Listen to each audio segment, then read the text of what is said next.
Welcome to GardenDC, the podcast about everything gardening in the Washington, D.C. and Mid-Atlantic region. I'm your host, Kathy Jentz. I'm the editor of Washington Gardener magazine, and we're aimed at gardening enthusiasts, people who grow everything from edibles to ornamentals, natives to exotics. If it grows in our area, that's what we talk about.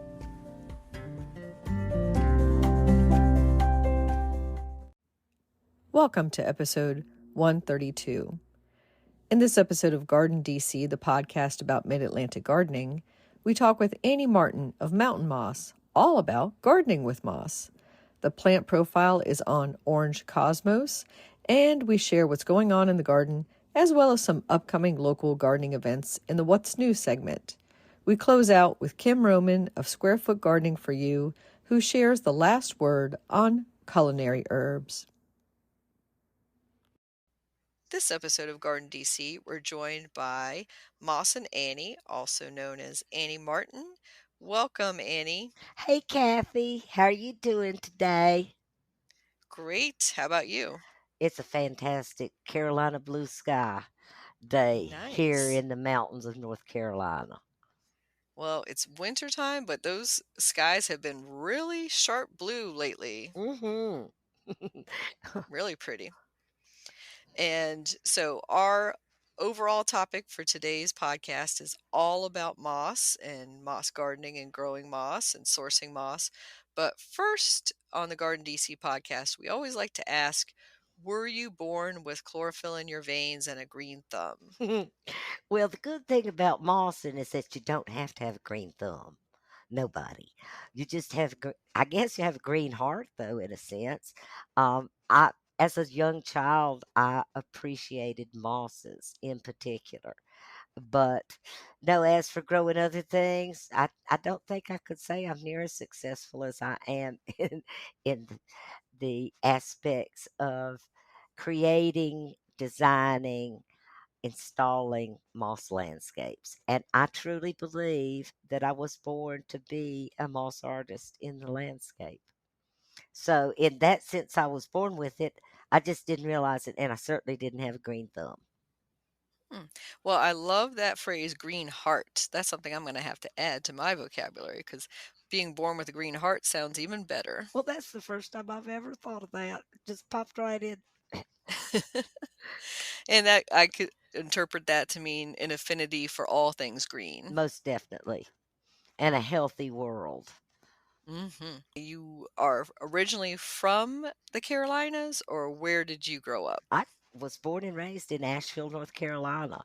And although I did a couple of stints in other locations, Charlotte, North Carolina, and then Atlanta, Georgia, I came back to the mountains about 25 years ago, and I live just south of Asheville in Brevard, North Carolina. So, Hmm. yes, I am still in my home place. These mountains are dear to my heart, and they offer all types of mossing opportunities. And I was originally driven by the economic development that I have watched occur my entire lifetime, which means lots of people moving to the mountains or building retirement homes here and big highways. And despite the fact that we are lucky to have many protected forests, I have seen much land destroyed and many mosses killed. I hear about so many people who are moving down to the Carolinas for either retirement or for jobs or just joining family down there. So, definitely a big developing area. Well, it's the best place to be. Some of us were lucky enough to be born here, and some other people are smart enough to move here. Since you mentioned the moss in the city, and we'll come back to that and how that's disappearing in many spaces, I did want to ask if you have training in horticulture or how you got into horticulture to begin with. Well, Kathy, I have to admit, I'm just a mosser. I just Hmm. enjoy mosses. I wanted to learn more about mosses myself, and so I started pursuing it on my own. I do not have a degree in botany nor bryology, which is the study of bryophytes, is the scientific term for mosses. Uh, my master's degree is in media production.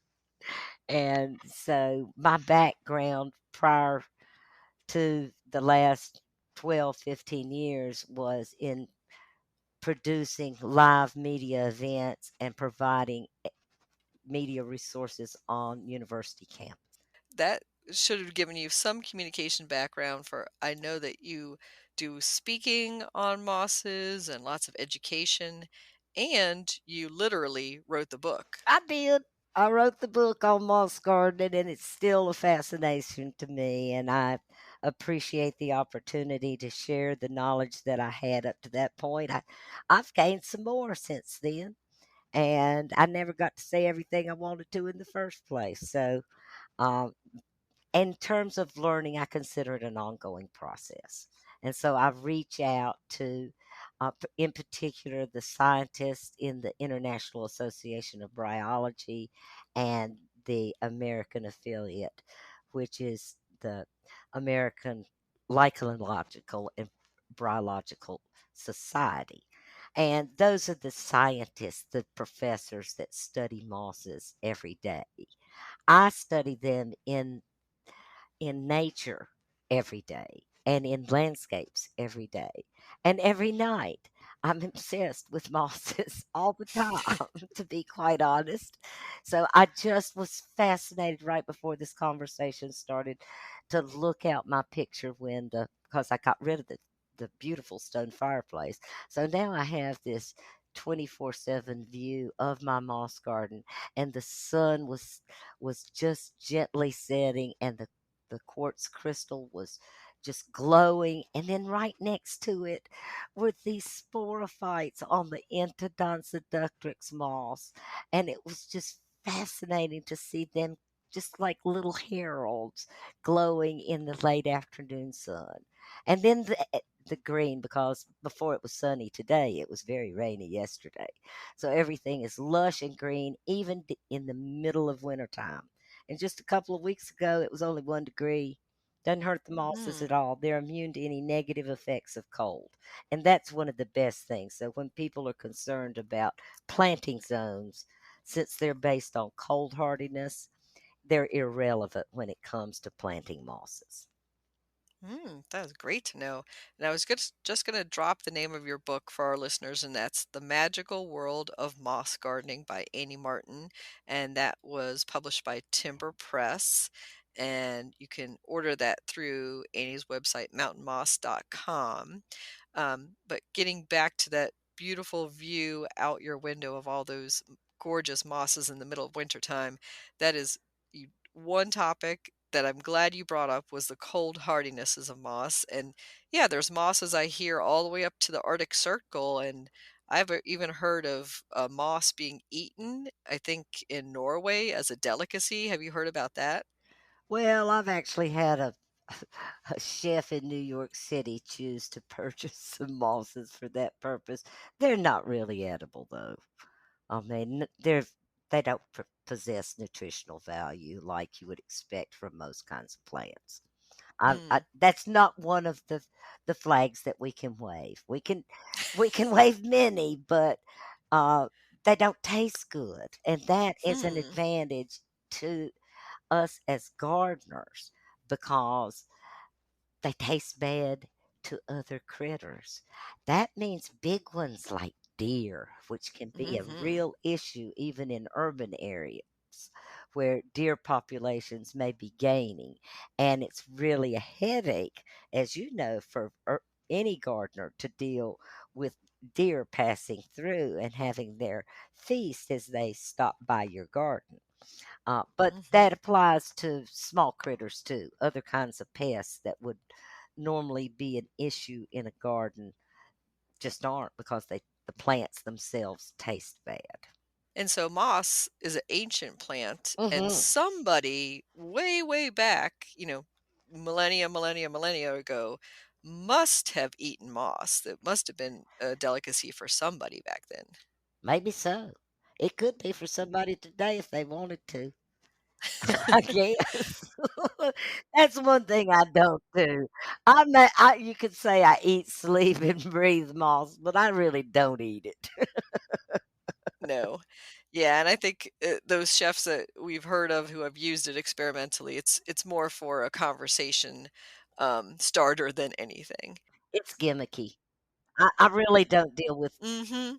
there are a lot of aspects of mosses in the world of horticulture and floriculture that I consider gimmicks. It's where mosses are used primarily as decorative or dead elements. My goal and my Hmm. passion is to rescue mosses from places where they will be destroyed. Hence, my connection with the mountains and having watched this development occur and the loggers coming in and the big equipment to make new roads and to build houses, and those are opportunities, but there are also, as I said, other urban opportunities we can discuss. But the Mhm. mosses offer so many options in terms of landscaping, but I stay away from some of the gimmicks. I want to keep my mosses alive. I don't rescue them for them to be dead and to be dyed green and Mhm. dried. So there's certain terms that people use, like sheet moss. Well, if you've ever been in the South, that sounds a whole lot like a cuss word to me, you know? Mm. And that's what I consider it. Don't even bring that word up to me. That tells me you just want dried up old moss to decorate with. I want to make sure that these mosses provide joy throughout all seasons and provide sustainable landscapes that you truly have a visual appeal throughout all seasons. Yeah, and I have been seeing at craft stores, and I'm not gonna name names, but, the sheet mosses and rolls of Hmm. moss and even fake mosses that are kind of it looks like sprayed on styrofoam, Hmm. type of materials, that are, Well, I guess, essentially plastic. they're not all plastic, and much of that moss that's dried up in the bags goes back uh, to the unethical practices that exist in the moss industry in this country and around the world. And that is a really depth conversation that I don't know if you want me to jump on that soapbox right now or Mm, not. But it's pretty much anything that you buy that's dried, green, in a plastic bag has not been harvested ethically at all, period. And oftentimes it is not just unethical, it's illegally harvested from our protected forest. I'm very adamant in my journey as a moss gardener and particularly as a moss rescuer to practice ethical standards in all of my operations. And one is to be a licensed harvester of mosses by the North Carolina Department of Agriculture, to be licensed as a, a nursery to distribute mosses, and then to be a licensed North Carolina landscape contractor. So mm. it's real important to me that we don't steal from where it's protected. And I've got plenty of opportunities. Like I said, nobody needs to go steal out of the forest when there's so many bulldozers around elsewhere. If you know of a nearby house that is being torn down or, excavation work or landscaping work being done, and you had approached them and gotten permission to um, harvest the moss from that landscape, how do you go about that? Well, I tell you what, in urban areas in particular, one of the best rescue opportunities is from off of roofs, because there's Mm, this general opinion among the roofing industry and the insurance people that mosses will cause damage to the roof. Well, I would venture to say that that's an inaccurate assessment in most cases, unless the shingles are made out of cedar. If they're hmm. asphalt shingles, mosses actually protect the roof. But since the society has these norms and they're against the moss, then if I can't convince the people it's not going to hurt the roof, then I just ask permission to climb up and retrieve the mosses before the shingles are torn off or cleaned or whatever they're planning on doing with them. I do limit myself because I'm a little bit of a chicken, and I only do a roof that's got a 412 pitch is the most. I can't do real steep pitches. Oh, So, yeah. but I've been known to get up there, and there's some great sun tolerant mosses that live, and heat tolerant as well, as you can imagine, that live on shingles. Now, when I am retrieving them, when I mentioned that I would disagree with the popular opinion that mosses are damaging, because when I remove colonies of mosses from the shingles, they're almost pristinely new underneath the moss colony, and the other shingles are degraded and falling apart. Mosses just have rhizoids too. The only purpose is to connect them to something they're growing to. So, and they're real tiny, so they don't weave underneath the shingle or cause any damage. If the roof is leaking and mosses are living there, it's not caused by the mosses. There was some other structural issue and degradation that was occurring with the roof, its substrate itself. But like I said, some people don't want to listen to that opinion. So if they don't want to listen, I'll just be happy to remove those mosses, and then I'll take them and use them in an installation, or offer them to other DIY moss gardeners around the country. And when you remove it from a roof, do you have to keep it damp or wet before you bring it back or apply it to a new area? It depends on the species, and what the microclimate conditions and the most recent weather has been. There are times like with Entodon where it's, and even Hedwigia, which are two common roof moss species, where it's actually easier to remove it when it's ever so slightly dry versus wet. It may fall apart when it's wet. Then Ceratodon, which is an upright grower, those are two sideways growers. And Ceratodon and Bryum often are on asphalt roofs as well. They're little upright growers. By the way, they're the ones that live in the cracks of the city. I bet you if you walk down the streets of DC, you'd be able to see either one of those species within just a few feet of stepping out of the Mhm. building. They're amazing. And when you mentioned that mosses, some of them can live um, in other parts of the world, that's not just a generalized statement. That can be specific to certain species. And Ceratodon can be found in the sidewalks of any major city in the world. You could go to Paris, you could go to Kyoto.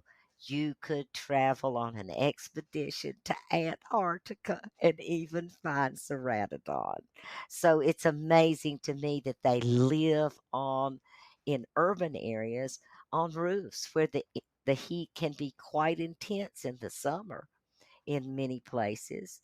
And of course they've got this drainage that's occurring on most roofs, and they're they're hardy little plants. It's amazing. Mhm. And even on the largest green roof in the country is at uh, one of the major uh, automobile manufacturing plants.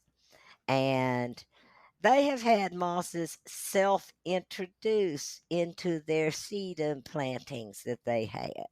Well, to me, let's don't just consider mosses an afterthought. Let's look at the benefits of mosses in the landscape and choose them intentionally as horticultural uh, beneficial plants. And Mm. they do benefit us in many other ways that we hadn't even discussed about the benefits. Oh, yeah, we need to dive into that. But I do want to circle back to what you said about the rooftop, urban rooftops in particular. That is one of the harshest, if not the harshest conditions for any plant that I can imagine, because you're not only exposed, as you said, to the intense sun and drainage, but also the winds. The winds Oh, up yeah. several stories are pretty intense. And those little tiny rhizoids have the ability to hold tight and not blow away and not wash away and hold up to the impact of heavy snow and of hail. They can live through so many harsh weather events, without a doubt. but you can easily remove them by hand, and that's the way I do it. That's why I can actually remove mosses from a roof that somebody wants to keep. It doesn't have to be one that's slated for destruction. Um, Mm-hmm. and I will caution, number one, my daddy taught me this a long time ago, and that is among the many good lessons. It was to always have a spotter if you ever climb up on a roof. So always do it in tandem. Never climb up on a roof by yourself. Second thing, of course, you should ask for permission. And third, bring the folks some brownies and write them a thank you note. Yeah, always room for brownies and always room for good manners. And I'm gonna say I am a chicken when it comes to heights as well. So I would have three spotters, if not just one. Oh, and I have I go up on the ladder and they pass up these toboggan sleds Hmm. and then I load them in the sleds and I put layers and I can't put too many layers because they get too heavy to pass down. But that's I actually can gather lot. I mean, I usually only do a roof if it has a minimum of 50 square feet. Hmm, that sounds so fascinating. And so let's turn to all the benefits of moss. Oh, it's a long list. We talked a little bit about the toughness of moss and the ubiquity of moss, but what are some of those other great benefits? Well, let's go back to that ancient aspect first, because I Hmm. want to mention before we get into just the logistics of moss gardening, the benefits to your spirit. As a gardener, you know that part of the reason we create these landscapes is to make our hearts smile and the clients. But I truly believe that mosses with their ancient voices have something to share with our spirits. They've literally watched the dinosaurs come and go. They have lived through all cataclysmic disasters. They can be the first to introduce after a major fire or at a toxic site. Mosses will be survivors. They're pioneers, but they're survivors.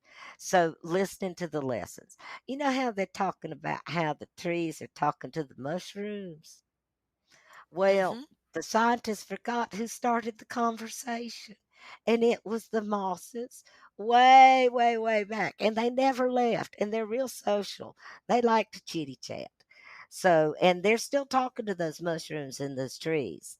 I don't know how they got forgotten in that equation because it's definitely not uh, a binary situation. We've got those mosses in were the first party, not the last party, and they certainly shouldn't be left out.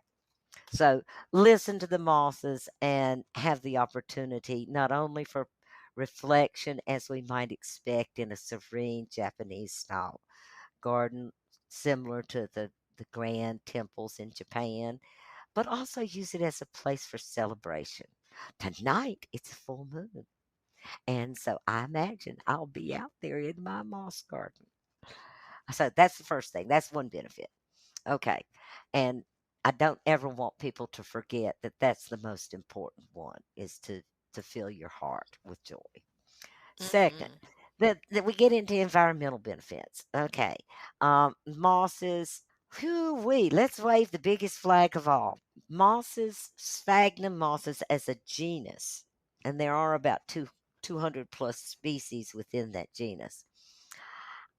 Sphagnum peatlands cover 2 to 3% of the world's land mass. Now, that in and of itself is an incredible fact because if you think about acers or maple trees, that's like saying 3% of the world is just maple trees. Well, it's just sphagnum mosses. That's not counting all of the other 10,000 plus mosses, 8,000 plus liverworts, and then 100 hornworts that all comprise the bryophyta uh, category. So they, I'm about to lose my train of thought there. You better get me back on track. So you were saying the second benefit that it was Oh, environmental. yeah, cleaning the air. That's where I'm going. We're going to clean the air. So they cover all this land mass. But what's most amazing is that these are carbon sinks and they are for in terms of carbon sequestration, if you combine all of the tropical rainforests, and I imagine there are a few listeners out there to this podcast that would be tree huggers and value the fact that we want to protect our forests so that they can clean the air, but it takes twice as many of all the trees put together to equal the sequestration that occurs with just within the sphagnum peatlands. That's a pretty Wow. big fact.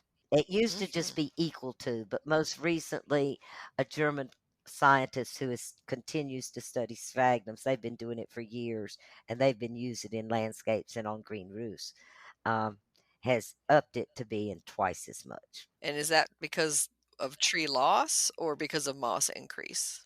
I think it's because of an increase of knowledge of the role of mosses in the whole Ah. aspect of worldwide biodiversity and Hmm. balance. Makes sense. There could obviously be some other variables affecting the decline in one area, but I don't necessarily think it's an increase in the mosses because, unfortunately, many of the peatlands are being destroyed.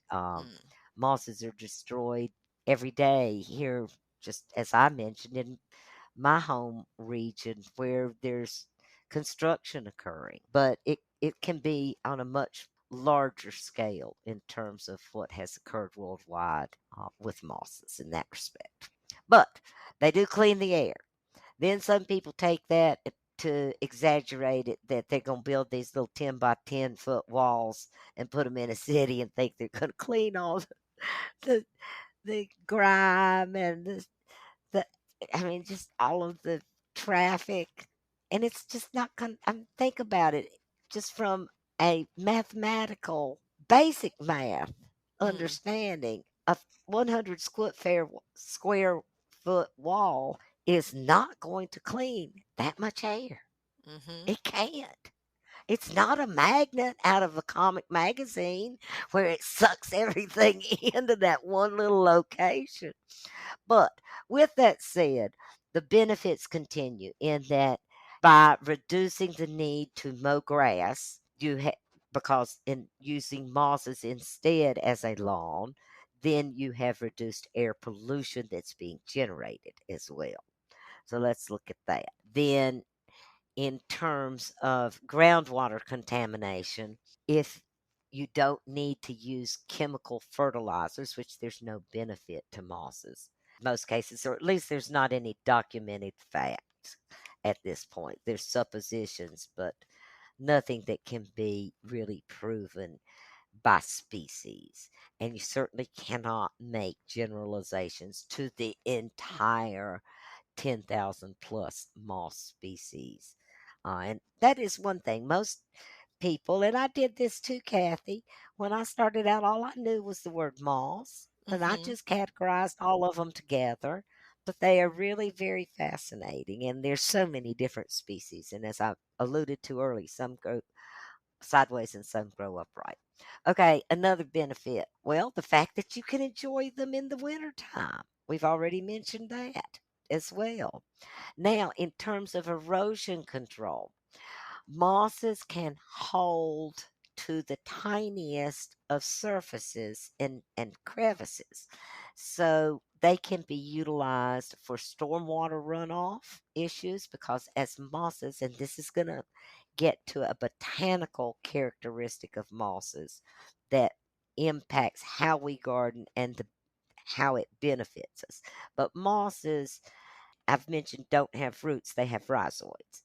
The purpose just to hold them.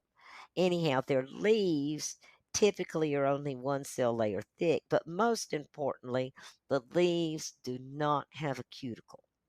Think about a rhododendron leaf, or Hmm. holly, or even English ivy. You know how that shiny it is? It has a waxy substance on top. Hmm. That is so that the rainwater or supplemental watering from an irrigation system or whatever falls to the ground and goes to the roots. Mosses are non-lignin or non-vascular. Depends on which term you really want to get specific and use.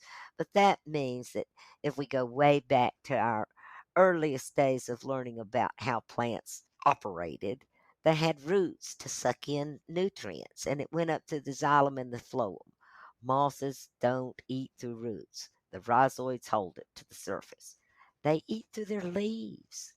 And that so when because that cuticle's not on it, and because it's only one layer thick, they can hydrate very quickly. Hence, now if they're absorbing water through every leaf as it runs down a hillside, then you can imagine and visualize that the rainwater and that culmination or that flooding area starts to reduce as it's passing through this so that it slows down and can enter the groundwater table at a more appropriate rate. That's another benefit. Hmm. And then for steep areas, there are certain upright species that I highly recommend, but sideways growers, once they're attached to a hillside, they can hold soil in place as well. I'm picturing this giant thin sponge across the landscape, but it also would act as a filter for even chemicals Yes. or pollutants as well, right? That's why when people ask about what kind of waters, people mention about water oftentimes and the quality of the water because I do promote the advantages of supplemental watering to keep the mosses lush. All mosses are going to look better when they're wet, number one. Mhm. They're going to grow better. And they have sex better when they have water too. So, the advantages of supplemental watering do not relate specifically to any supposition that they need to have pristine, clean water. You certainly don't have to use any distilled water. I cannot imagine anybody trying to carry gallons of distilled water out to tend to your Yeah. garden. I mean, if you can drink your water, the mosses can drink it too. Now, if you have heavy salts where you are, perhaps that could impact it. Maybe. And then if you have well water, sometimes well water actually can have more iron in it. You could have some reaction to it, but mosses can literally be supplemented with moisture through gray water, and they can be at toxic sites. And gray water, meaning if it has soapy substances in it, that's fine. It just filters right through. Well, it should, Mhm. and people have been successful with it. I cannot personally attest to that fact myself. Maybe something to experiment with, maybe a little patch, using some of the old dishwater and just checking on that every once in a while. Well, in general, you wouldn't think that soapy water would be good for it. But then again, there have been some people, Kathy, that are nervy enough to ask this moss lady how to get rid of moss. Well, now you should not be asking me that question in the first place. But at one point, I would have said that yes, you could kill it with Clorox. But I do for a fact know that there was a situation here at a campground and they had to deal with an area that got a lot of Clorox. And do you know that Thuidium moss lived through it? We were just all delighted. It's like, how is that even possible? Now, I wouldn't recommend that you punish your mosses. Now, I've even thought about not just selling mosses, but having them up for adoption so that people would really take good care of them. Aw. I care about I mean, I'm rescuing them myself personally. I don't want them to die. I want them Mhm. to all be happy campers. Well, speaking of adoption and naming, I was looking at some of the varieties of moss available on your site, and the Hedwigia Ciliata, that caught my eye. Okay, well, it has an interesting backstory. That's Hedwigia Ciliata, and the name comes from Johann Hedwig. He was the counterpart of Linnaeus over in Europe, and he lived in Transylvania. Well, guess where I live? I live in Transylvania too, Transylvania County, North Carolina. He was in the one over in Romania. Anyhow, like Linnaeus, he was a good artist, and they were scientists, and they were at the advent of the microscope. And it was Hedwig who first came up with the nomenclature similar to Linnaeus's for bryophytes. Linnaeus tried, and he got a few right, but he got a couple of them kind of wrong once they were really studied properly. So Hedwig is the name of where Hedwigia comes from. And he was the scientist. He also was able, I mentioned something, I kind of whispered it about mosses having sex. He's the first person to have identified that individual moss plants, which for most people, when you're looking at a moss colony, when you see the leaves, you're probably thinking that that's just, you're looking at whole plants that you may think are leaves. But Hmm. when you look at them up close, you can see these little teeny tiny leaves on them. So every colony of mosses, say a patch that's maybe 5 inches by 5 inches, could have not just hundreds but thousands of plants growing in that one little space, depending on the species. And every one individual plant has male and female parts. And the sperm swims from the antheridium over to the archegonium and fertilizes the egg. That's why water's advantageous. There's got to be somewhere to swim around in, get over there. And then instead of making a baby plant, they go into a second stage of reproduction. And that is where the plant generates a sporophyte. The sporophyte would be considered the equivalent of a flower. And inside the spore capsule, spores develop and mature, and then they are dispersed. And when they fly out like seeds. I mean, they're microscopic in size, so they can attach to the little tiny crevice in a wall, even. So that's how mosses appear in walls and on vertical locations. Let's pause there for a word from one of our advertisers, and then we'll return with some tips from Moss and Annie on how to maintain moss in your garden and how to get it established. So, mosses are a very versatile plant, Annie, and people generally think of them just being used as a carpet in an Asian garden, but there are so many other ways we can use them, right? Oh, most definitely. And while they are a hallmark of Japanese style gardens, there are ways that you can incorporate them with natives, with perennials, and even with annuals.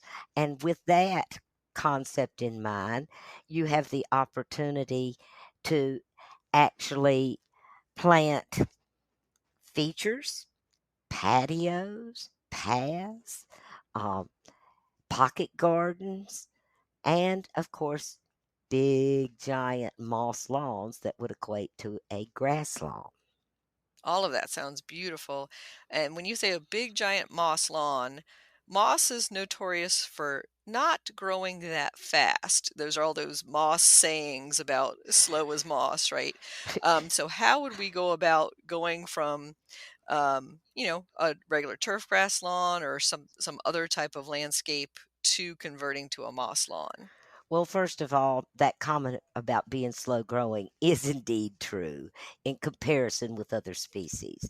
And if you are expecting sideways expansion or horizontal growth, then you have to use a sideways growing species. So that's one of the criteria in choosing the appropriate moss for your project. The other thing is that in terms of transitioning, if you have existing mosses, there are maintenance ways that you can encourage better growth and expansion through dislodging fragments of the moss plants into vacant areas, or you can intentionally plant as well. But the biggest point about the moss lawn that I think I should send out as a red flag is a lesson that I learned from my grandmother years ago on Friday nights when we went to the Art Deco's S&W cafeteria in downtown Asheville, my hometown. And she always say, "Now don't let your eyes get too big for your stomach. Don't let your moss goals be too large for your own budget parameters or what you are up to taking care of in terms of Mm. maintenance." So, with that said, I will encourage people to start small. Choose a feature, uh, type, application. Plant mosses in a courtyard.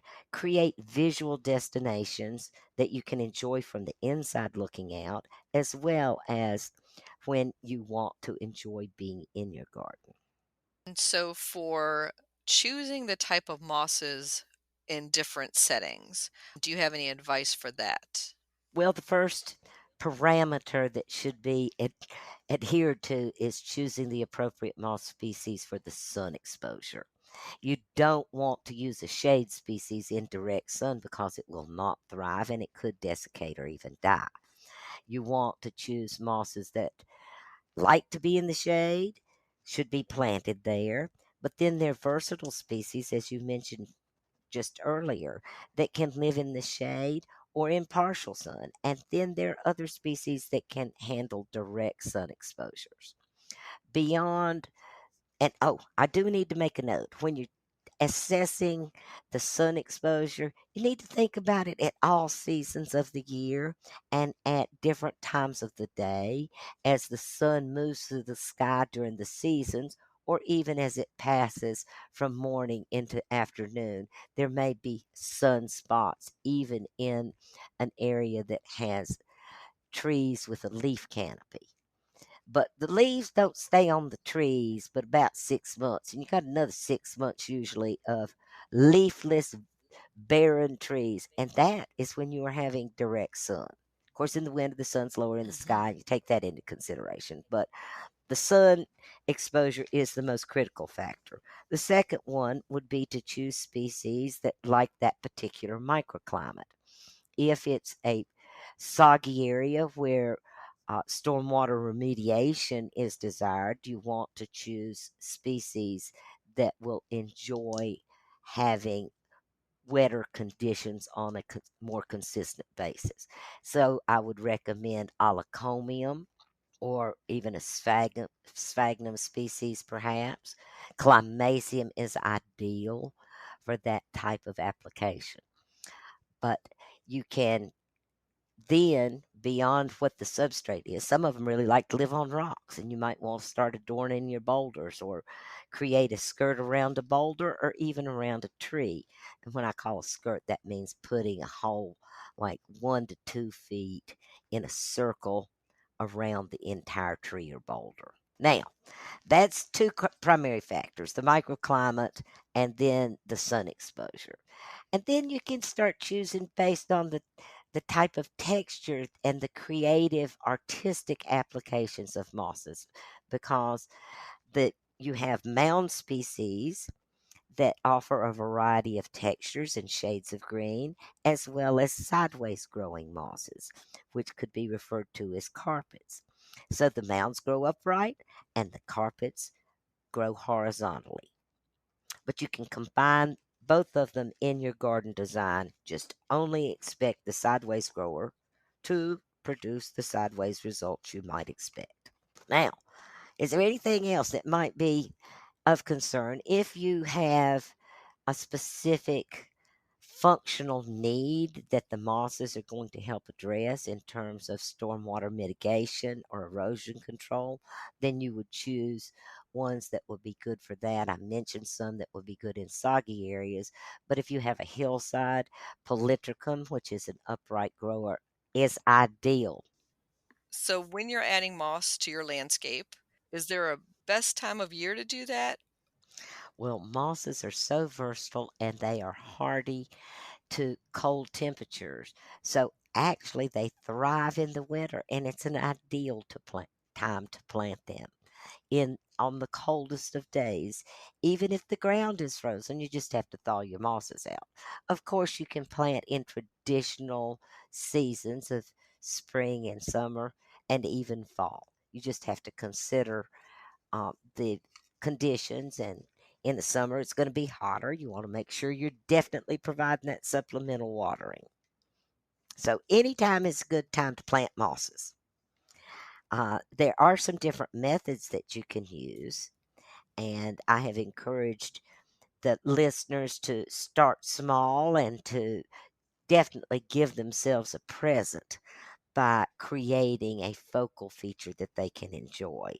And that's by planting all of the mosses solid together. So if you're using upright colonies, you literally just plop them down next to each other, nestle them up together. With sideways growers, such as hypnum or thuidium or heliconium, Andersonia, you want to interleaf the edges of the colonies so that they are connected. And then afterwards, you do want to walk on them, water and walk on them. That's part of my three W's: water, walk, and weed, which we'll get to in just a minute. But definitely, you want to water it in good and then walk on it. There are other intermediary methods if you don't have the budget to plant solid from the get go. You might choose to use what I refer to as the cookie sheet method. And that's where you use hand sized colonies or whatever size you wish and space them apart from each other like you would on a cookie sheet. And then those, if you're using sideways growers, mind you, then they will start to connect and grow towards each other. You can speed that process up by adding in fragments of moss plants in between the colonies. And if you're wondering how long would it take to grow in if you started using that method, I can testify that one of my star students has been able to successfully introduce hypnum and thuidium colonies, which are pluricarps, sideways growers, and using what he referred to as pancakes, within 1 year it was solid. Now, mind you, it was in an ideal environmental location. He did maintained the mosses and kept them clean and free of debris, and he made repairs to any critter damage. But with that said, you mentioned something about how slow they might be to grow in, and indeed, a year's a long time, particularly if you're comparing it to other types of plants or ground covers. And then the final method is just to use fragments of the plants, or what I refer to as frags, because every portion of the plant is alive. And so you just distribute these fragments that you tear apart with your hands or that you cut with scissors. You don't have to use a blender because I anticipate that question coming. And you knew I'd have to ask about the buttermilk. Yeah, you want to go ahead? All right. Well, mosses, the botanical fact is that they do have characteristics where they can grow from vegetative reproductive processes. And so they can grow from plant fragments. If you put mosses in a blender, number one, you might want to choose the appropriate species for the target location. As I've mentioned, it's important to choose the species that will thrive in the sun exposure where you intend to plant it. All right, that's the first consideration. So, haphazard use of any moss is not a good idea. Second thing, who wants to ruin their good blender? At least go to the thrift store and buy yourself a cheap one. Third, who wants to go spend money on buttermilk or beer or yogurt or anything else when the reality is that all you need to do is distribute the fragments. Now, once you mix it all up in your blender and you spread it around, now Kathy, this is just a logistical um, issue from my point of view. How many blenders will it take to cover a very large area? I mean, and it's just an unnecessary need. Now, it is the most frequently asked question at every lecture, every interview, every time I meet someone, they want to ask me about it. Regretfully, most of them are kind of shy and embarrassed because they have not had success. Don't feel bad about it because, in all likelihood, that buttermilk's going to wash away and it's not going to stick like it needs to. Uh, the moss fragments with the tiny rhizoids will connect to the surface or the substrate that you intend. If you want it to grow on a little statue, your best bet is to place the statue or with sideways growers adjacent, and they'll start creeping up onto that little bunny if you want it to, or onto St. Francis, whoever you want moss to be adorned and enhanced with mosses. And if you want to, you can stick a little hat on it and just hold it on with a rock, little pebble or something till the rhizoids actually attach. So there Hmm. are ways to encourage moss growth based on the concept of moss fragmentation and the ability to grow in that method.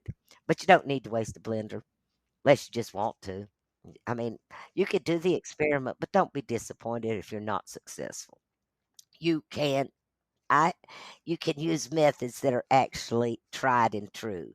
And that's part of what I do in my moss mission is to make sure that people are aware of what is myth and what is fact and what methods actually worked. Everything I recommend hadn't just been theorized. It's not just an idea of what might work. It's what truly works and it can exist for years to come. I have an area that in my yard that's my favorite feature. It's a retreat and 10 years ago, it was an asphalt driveway. And to be quite honest, the asphalt is still underneath it. And it is absolutely gorgeous. The mosses have just thrived. So you have lots of opportunities to plant mosses and to enjoy them, and different planting methods to use. But most of all, make sure you plant something that's solid and beautiful that gives you that immediate gratification. That is awesome, Annie. And I love that story about your asphalt driveway. Who needs that? We need more moss, right? Exactly. Let's talk about maintenance. You referred to the three W's, weeding, watering, and walking. So let's take those one at a time. Let's start with that weeding. Well, weeding is the last step in the sense of the three W's. And unfortunately, there are lots of weeds that will grow in mosses. The purpose of mosses in nature's life cycle in the forest is to nurture seedlings. And that's why we face the issue of weeds in our garden landscapes. Some people say they don't ever get a weed, and I just can't imagine it. I've been doing this now professionally and personally for over 10 years, and I still have to deal with weeds. So don't be disappointed if you get a weed. You just have to have the Zen experience of sitting there and enjoying that meticulous weeding process, or you may have to resort to a chemical treatment that would kill the weeds and obnoxious grasses but not harm the mosses. And there's several different chemicals that can be used in that manner. Moss, usually poisons like that are systemic, and mosses do not have an internal system um, to transmit those poisons. Anyhow, they don't die from it. I do say follow the directions, make sure that you do it above 60 degrees, and not immediately before a rainstorm. You also don't want to apply any chemical application for killing weeds if it has been a very stressful situation, if there's drought or high heat index that has been consistent for days. You want to give it a little bit of a drink, but not be solid wet when you apply the herbicide. And that resistance to chemicals, that makes it also thrive under walnut trees. Yes, it's amazing where mosses will grow. It's- they just don't care about the nutrients in the soil because they don't have that xylem and phloem and the need to pull nutrients through the roots. The rhizoids, instead of roots, just hold them to a substrate. The mosses actually eat through their leaves, and that's how they drink too. They will dry out quickly because the moss leaves typically are only one cell layer thick. And that brings us to the water part. So, how's that sound? Let's segue there. I Mhm. I firmly believe that supplemental watering is the key to success with mosses. Mother Nature can be kind to us. Sometimes she's very generous and gives us too much rain. Sometimes she doesn't bless us with rain for days or weeks or sometimes even months. If that's said, your mosses are going to suffer if you do not provide supplemental watering. And if you want them to look really good, then providing brief sessions several times a day, and when I say brief, I mean no longer than 3 minutes probably, will work and keep your mosses healthy and happy. So that's the second W. And then the other W is walk. And the walking, mosses are hardy to foot traffic. Don't worry about that. Now, if you want to have daily tours in your garden, there may be some wear and tear.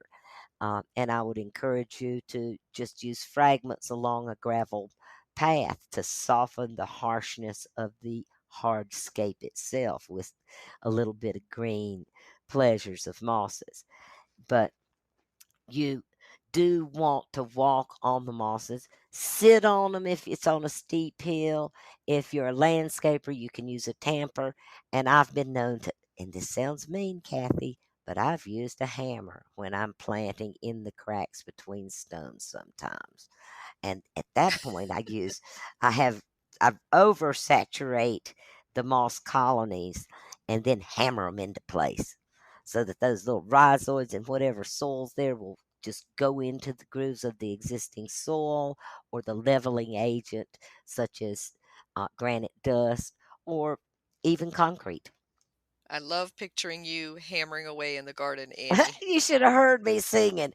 I, I I was singing, if I had a hammer, I'd hammer in the morning. I'd hammer my mosses all over this world. And I was going to town that particular day when I was singing that song and hammering away at the Ceratodon and the Entodon. There were winds that were steady at 40 miles an hour with gusts up to 60 miles an hour, and I could hear them coming from the other ridge across the valley to the mountain that I was on. I mean, it was roaring and it was freezing cold. It was so bitter cold. And the mosses didn't mind, but I certainly minded how cold it was that day. And those mosses actually were planted in 2012. 10 years later, well, we're moving on. 10.5 years later, they're looking mighty fine still. Any maintenance or other points we haven't covered yet? The most important maintenance beyond the supplemental watering would be to keep the debris off of the mosses. And right before you plant, you want to clean the debris off of the ground too and slightly score it. You don't need to enrich the soil for hardly any moss species except for Climacium. And that is the only one where I recommend that you in, add some humus from the forest or even mushroom compost or something of that nature that's a richer type soil. All the rest of them don't care, literally. Now, you may have to do some other maintenance besides water, walking, and weeding. You may have to face the issue of critter damage. This could be from uh, desired birds and other little nighttime critters in terms of being a friendly habitat. And of course, lots of critters do live in the mosses that are not harmful. But there can be visitors that come and dig around and root for grubs and tear your mosses up. If that's the case, luckily the disturbed mosses can easily be put back in place. You don't want to leave them for too long. Um, laying, in disarray. But they're not going to die overnight by any means. In fact, the ones that are dislodged, that are turned upside down, will just start growing from the other side. Yes, ma'am. Mosses are hardy and they are just amazing plants, no matter how you look at them. So, the other maintenance that you would need to do in terms of leaf removal typically is raking, but I only recommend raking if you are trying to expand an existing area and wanting to dislodge fragments into the vacant places where you want more mosses to grow. Otherwise, I recommend that you blow and that you use a variable speed blower. But most importantly, do not use long, steady, hard blows. You want to be erratic in your movements. You want to do a figure eight or up and down motions. And sometimes it's even better to blow the leaves when they're wet. And wet mosses tend not to blow away. If they do blow away, put them back in place or put them in your frag bag and use them later. So that's one thing. In terms of critter deterrents, let's talk about that for just a second. You can, if you have repeated visits by critters that are tearing up the mosses, you might want to use a wildlife netting as a temporary measure. Sometimes it has to be used as a permanent measure in places where people can't attend to their mosses on a regular basis. You can also use sonic blasters to scare away critters, or even use lights, motion sensor lights can be used. Some people have tried using various hot red pepper, other types of deterrents that would taste bad, perhaps. You can use window screens.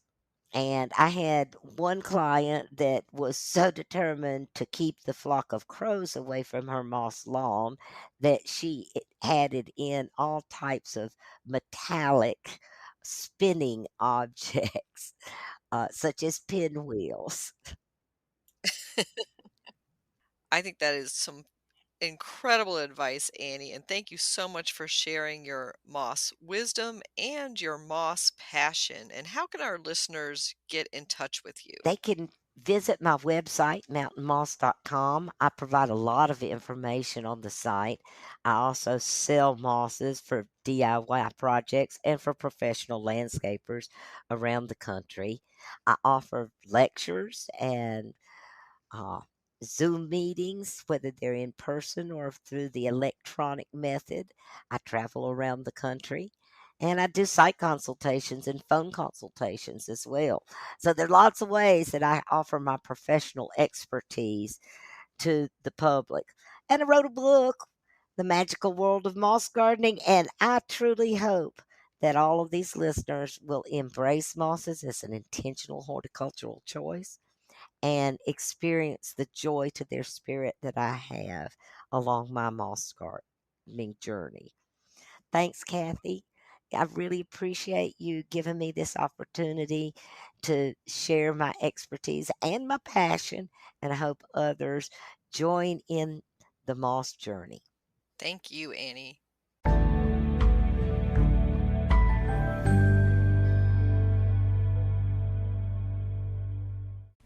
Plant profile Orange Cosmos.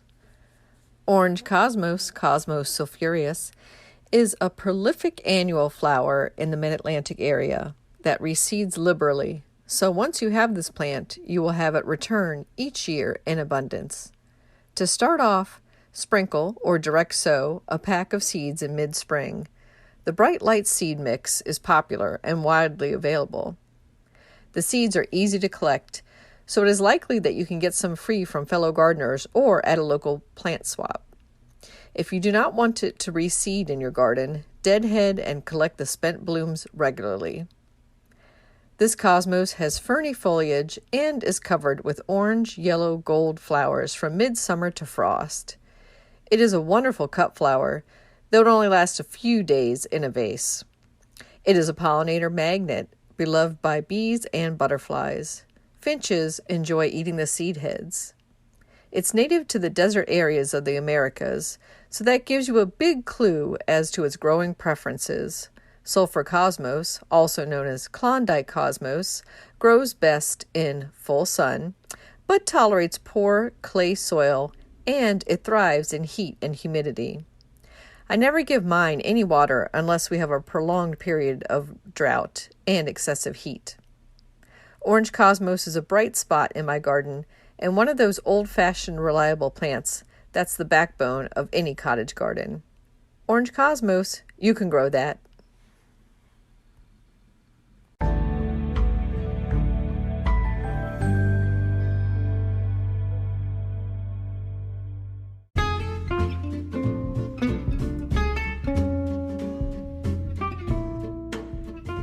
What's new in the garden this week? Well, we're back from our holiday break and starting off Season 4 on the GardenDC podcast. Welcome back, everyone. And over at the community garden plot, I visited after the deep freeze we had at the end of December to find that my broccoli and the kale had turned to mush, unfortunately. But things are looking great in the home garden, and I actually have some winter blooming plants, from the winter Jasmine to the Oregon Grape, Mahonia in bloom, and some heathers and a couple other scattered things, so that's cheering me up these days. In the local gardening world, some events we want to call your attention to include the Washington Gardener Garden Photo Contest. Our entries are open now and they end on January 21st. You can find out more about how to enter at washingtongardener.blogspot.com. And we also have our upcoming seed exchanges on Saturday, January 28th, 2023 at Brookside Gardens from 12:30 to 4 p.m. on National Seed Swap Day. We are holding one of our seed exchanges, and you can register for that at WGSeedX, that's EX 2023.brownpapertickets.com. And our second seed exchange is the following Saturday, February 4th, 2023 from 12:30 to 4 again, but this time at Green Spring Gardens in Alexandria, Virginia. Again, same registration link, WGSeedEX 2023.brownpapertickets.com. And to select the February 4th date, just toggle down to that. And you can also find out many more details and much more information about it at our website, washingtongardener.blogspot.com. Then don't forget about our upcoming Garden Book Club meeting, which is free and open to all, and that's on Thursday, February 9th, held at 6:30 p.m. Eastern Time via Zoom, and we are discussing The Earth in Her Hands, 75 Extraordinary Women Working in the World of Plants by Jennifer Jewell. So you'll want to get your copy of that and then join us for that discussion online, and you can register at the Zoom link, again, at our website, washingtongardener.blogspot.com, and you can also find those details about the seed exchange, the photo contest, and the upcoming Garden Book Club in our December and January issues of Washington Gardener magazine. Other local upcoming events that you might want to attend, this one is virtual, and it is Sunday, January 15th, and this is hosted by the Potomac Rose Society, and the title is Spotted Lanternfly, Educate, Identify, Eliminate. And that is free and open to all. You just have to register for that at potomacriose.org and go to the event tab. So an in-person event that is coming up is Winter Tree ID Walk at the University of Maryland campus in College Park, and that's at the Campus Arboretum, which is of course part of the greater campus, and that's taking place on Friday, January 20th at noon. You don't need to be a Master Gardener to attend this event, but it is hosted by the Master Gardeners, and you can find out more information and had register at go.umd.edu/tree ID. And then finally, the Silver Spring Garden Club is meeting at Brookside Gardens in person on Monday, January 23rd at 7:30 p.m. The talk that evening is on Learn to Grow and Use a Dozen Culinary Herbs, and the speaker is Peggy Riccio, and this meeting is open and free to all to attend. Just come to Brookside Gardens Visitor Center Education Building and join the club in the auditorium there. Happy gardening!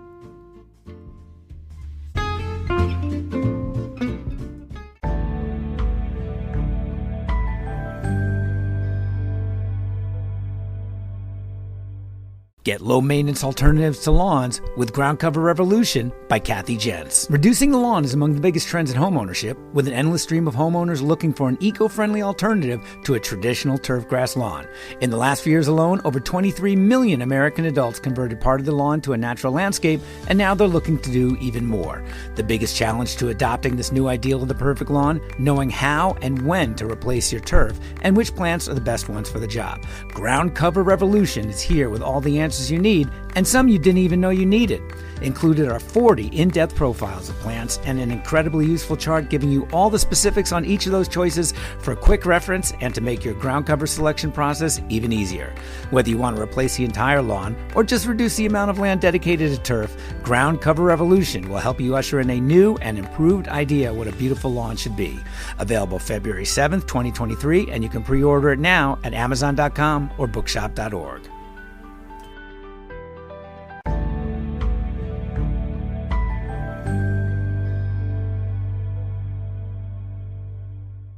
In the new book, The Urban Garden by Kathy Jentz and Teri Speight, you'll find dozens of inspiring and creative ways to grow flowers, shrubs, vegetables, herbs, and other plants in small spaces and with a limited budget. Whether you want to grow on a balcony, rooftop, front stoop, or a tiny urban patio, turn your growing dreams into reality and build a gorgeous and unique garden that showcases your personal style while still being functional and productive. With the ingenious ideas and resourceful tactics found here, you'll be maximizing yields and beauty from every square inch of your space while also making a lush outdoor living area you'll crave spending time in. Whether you're growing edible plants or beautiful flowers, the 101 amazing growing ideas found in the urban garden will turn your tiny urban yard into a treasure trove of green you'll be proud to share with family and friends. Buy your copy today at your local retail bookseller or order it online now at Amazon.com or bookshop.org.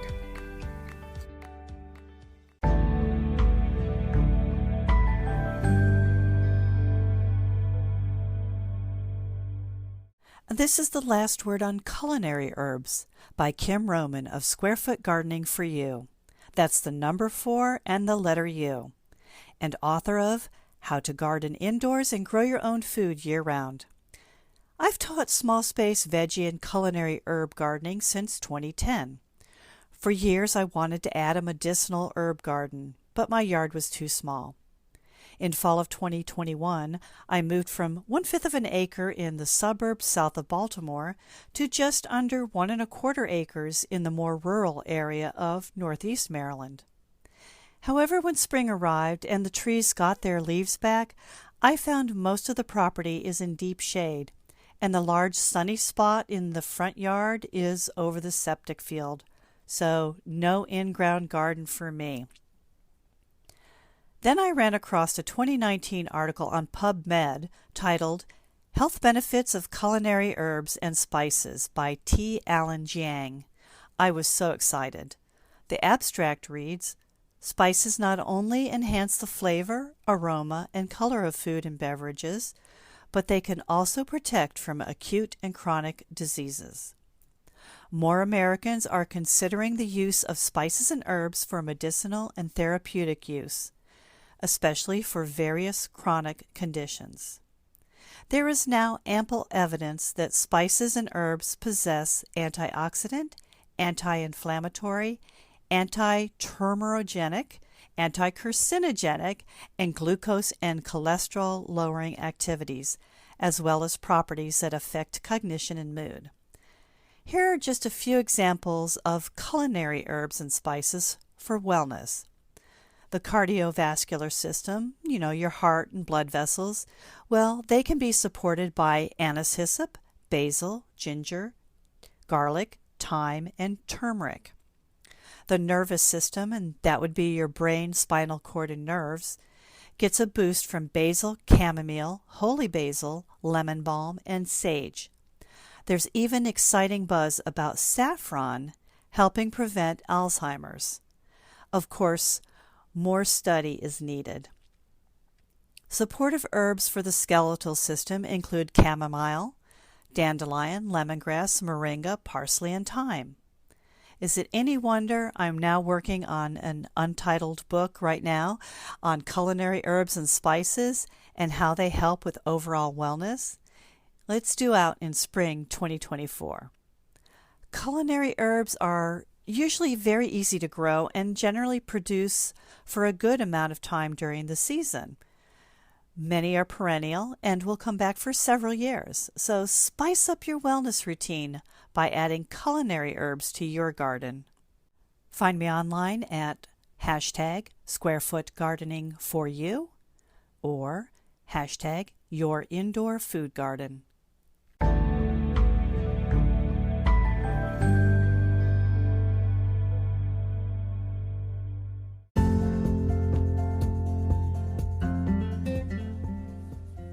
Thank you for listening to GardenDC.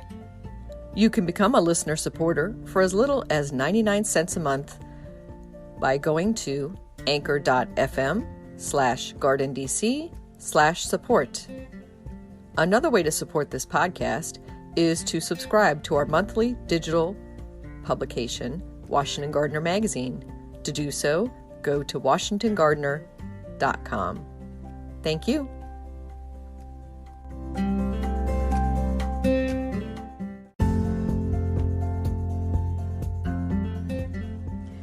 You can find Washington Gardener online at washingtongardener.com, on Twitter at WDC Gardener, on Instagram at WDC Gardener, and on Facebook.com at Washington Gardener Magazine.